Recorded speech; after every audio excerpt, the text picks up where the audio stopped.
Hey friends, welcome back to Living in His Purpose podcast, where it is a lovely, cloudy, rainy, cold fall day. And I find it kind of ironic because these are the days that I don't want to do anything. But we're going to talk about how to do something, how to get that knowing into doing, okay? Last week, we talked about what it means to stop shoulding on ourselves and start becoming, to trade that pressure that we put on ourselves for peace and the performance that we ask of ourselves for partnership with God. And I'm going to tell you that conversation has stuck with me because once I realized I needed to stop shoulding myself to death, I saw something else. It's really easy to be busy for God, but not with Him.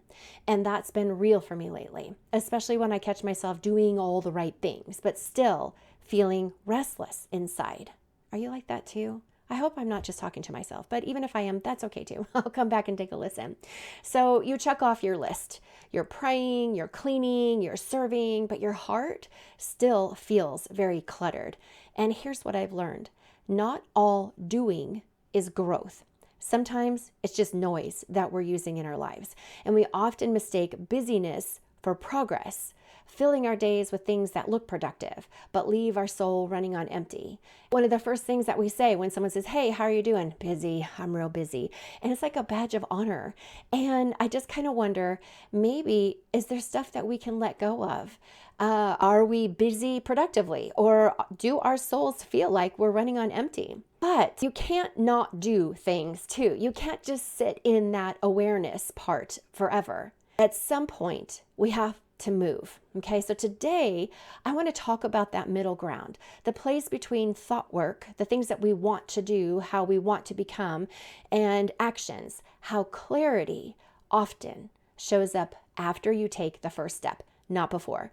And that is a life-changing statement. So I'm going to say it one more time because maybe you don't know this. You actually have to start doing something before clarity shows up. Okay, now, before we talk about doing, we got to talk about thinking, because the truth is most, if not all of our actions come straight out of our thought life. When my mind is cluttered with guilt and fear, I can do 1,000 things and still feel stuck. Thought work for me lately has looked like this. I pause before I react. I notice, what am I believing in that moment? And I ask something like this: is this thought serving me well? Or is this thought separating me from God's peace? And one of the biggest tools that I've recently learned, I just feel like I need to shout from the mountaintops because it's so helpful. And the very sad part is I've probably been taught this somewhere along the line, but something about that day, in that moment when I was listening to Allie Worthington's podcast episode, and she started talking about becoming statements. They completely changed the way that I talk to myself. And honestly, the way that I see how God is working in my life, how I'm working with God. Now, instead of saying, I should be more patient, I've been saying that to myself for 50 years. 50 years. I should be more patient. I say now, I say something like this: I'm becoming a woman who walks in patience. You hear the difference there? Instead of, I should stop being so anxious. Okay, well, I mean, yeah, we should all stop being anxious, but what does that statement do for you? Nothing. You want to say something like this: I'm becoming a woman who trusts God's timing. Now, when I first started practicing this, it felt a little weird. I felt like I was saying words that I didn't quite believe. I'm not a patient person, but I'm becoming a patient person. Something about that phrasing took the pressure off. It softened the edges. It let me exhale again. It wasn't me bossing myself around. I don't know about you, but I don't like to be bossed around, even by myself, even if what I'm telling myself to do is the best thing to do. What this statement did is it gave me permission to grow. And you know what? That's where transformation really begins. Because when your thoughts start shifting toward truth, away from that toxicity, you should. The truth of the matter is there are a lot of things we should be doing. But if you stay in that, you're not becoming who you want to become. So when your thoughts shift toward the truth. The truth is we are becoming something new every single day. We will never arrive until we get to heaven, never. But when we do that, when our thoughts shift, our hearts begin to follow, and then everything, including your actions, will flow from your feelings. But here's where it gets a little sticky.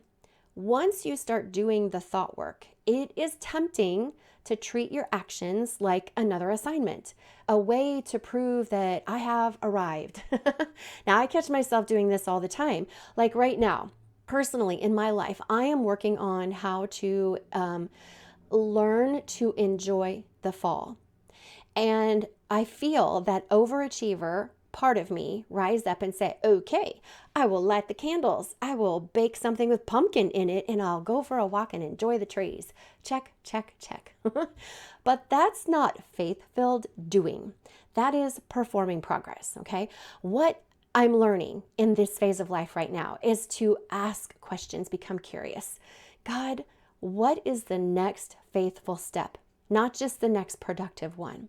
And that question alone has slowed me down and changed a lot for me, but in the best way. Because doing isn't about proving that we've changed, okay? It's about aligning what we know with who we're becoming. So you hear the peace in that? So much more peaceful in that we're aligning ourselves with who we are becoming. We're not forcing ourselves into who we should be, okay? Now, for me, that next step isn't fixing how I felt about fall, okay? That's how I have felt in the past. Well, I should change the way that I feel about the fall, okay? It doesn't work that way. You have to experience it. You have to go through it.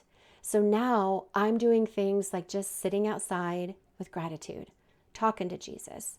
What's so special about this? Why did you do this? Why do the trees change color? How do the trees change color?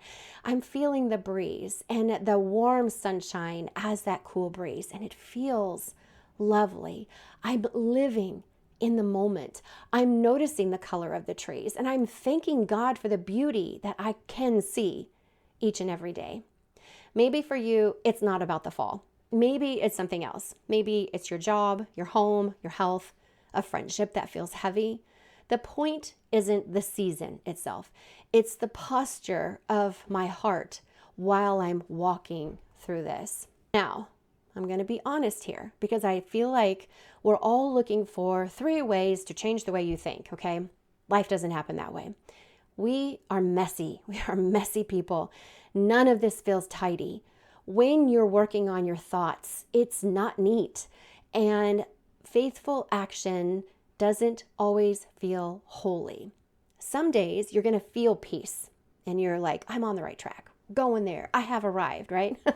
and then the very next day, your resistance. I'm never going to change. It's always going to be this way. I don't know why I'm even trying to do this, right? And then there are moments where you have both those thoughts in the same breath. I love this day. Why am I even doing this? You know what? It's just messy. I'm learning that messiness does not mean you're failing. Let's say that again, because I need to hear it. Messiness doesn't mean that you're failing. It means that you're forming. When you begin to live from a renewed mind, things might feel a little awkward or even fake at first because you haven't been living there. You might wonder, am I really growing or am I just pretending?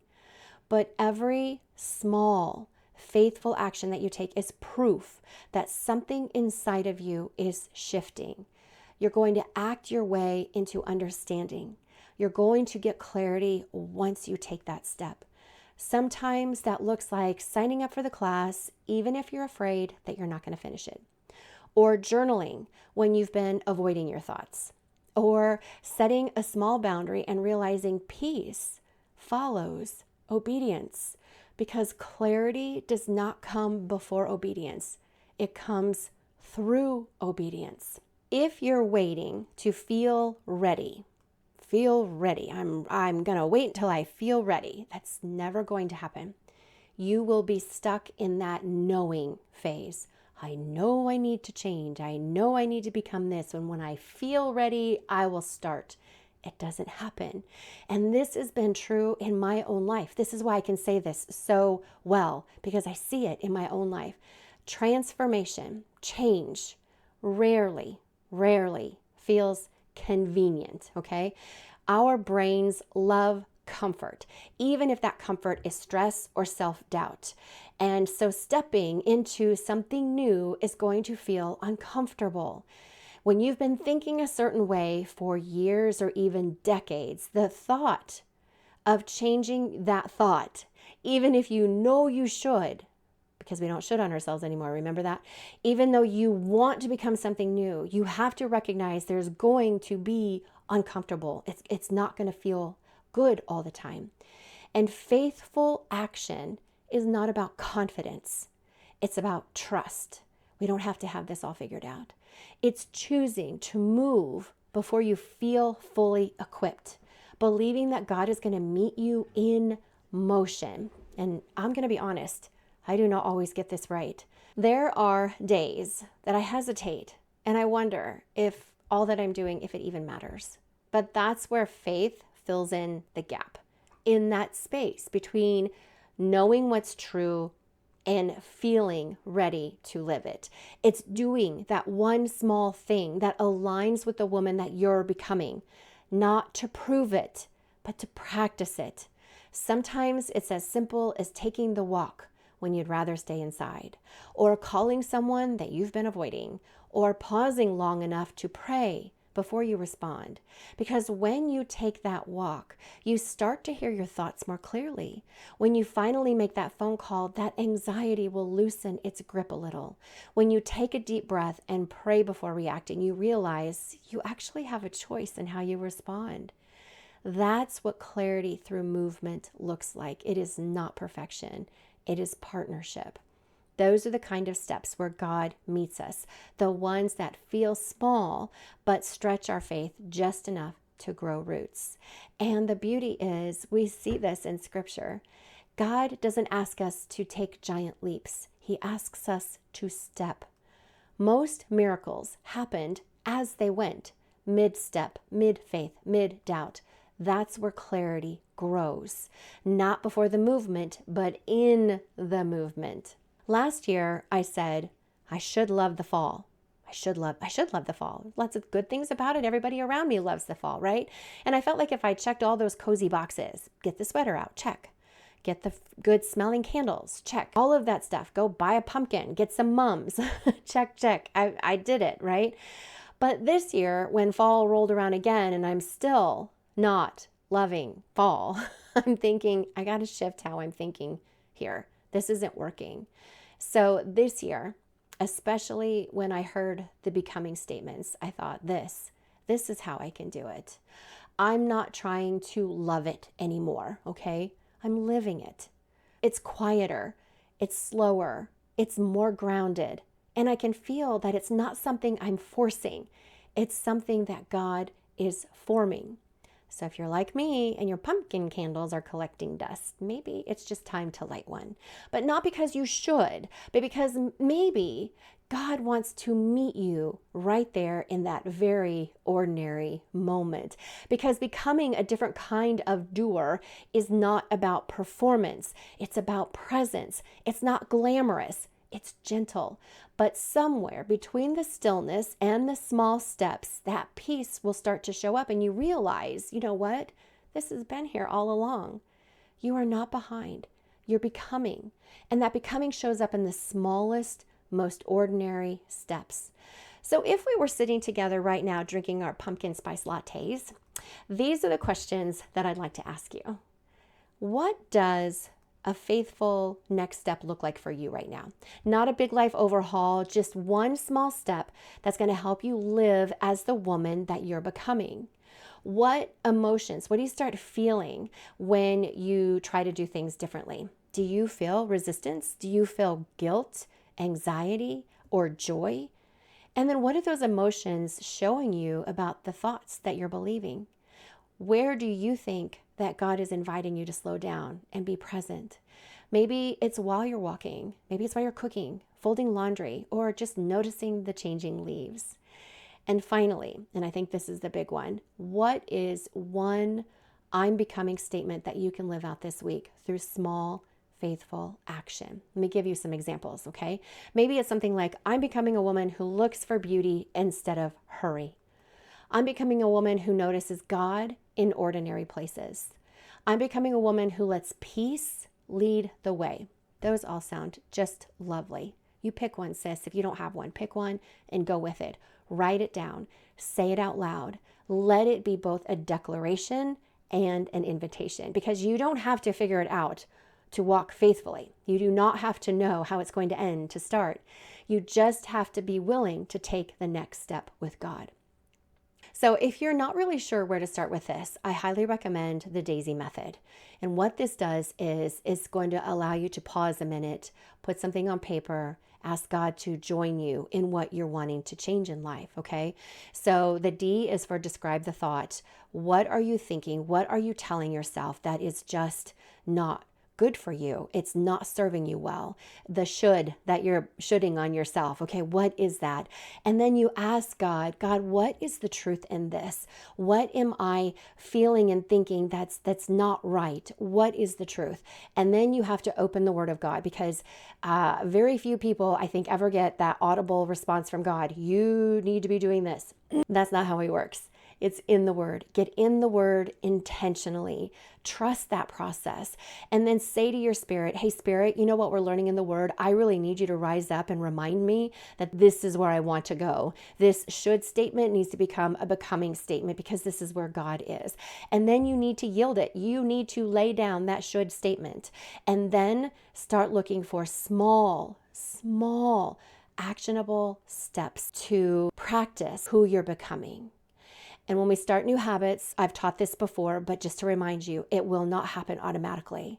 This takes a long time. It takes 63 days to open a thought, to apply the truth, and to change that thought. 63 days, at least, if not more. And so be prepared for that. So look for something small to do. So I just want to wrap this up, and I want to say thank you. Thank you for being here. Thank you for choosing to spend your time with me. Every time that you press play, you remind me that we are not walking this road alone. I'm learning these things right alongside you. I need to know how to slow down, how to take my thoughts captive, how to be faithful in those small steps. And if this episode spoke to your heart, would you share it with another woman who might need the same reminder? You can like, subscribe, leave a quick review, all the things you're supposed to do. And when you do that, you are helping more women find this message of grace and growth. But more than anything, I just want you to know this. You are not behind. You are becoming. And every small, faithful step, it matters. Even the ones that feel ordinary, doing the laundry, washing the dishes, it matters. Now, I'll see you next week, friend. And until then, stay present, stay faithful, and keep becoming the woman that God designed you to be. I love you, friend.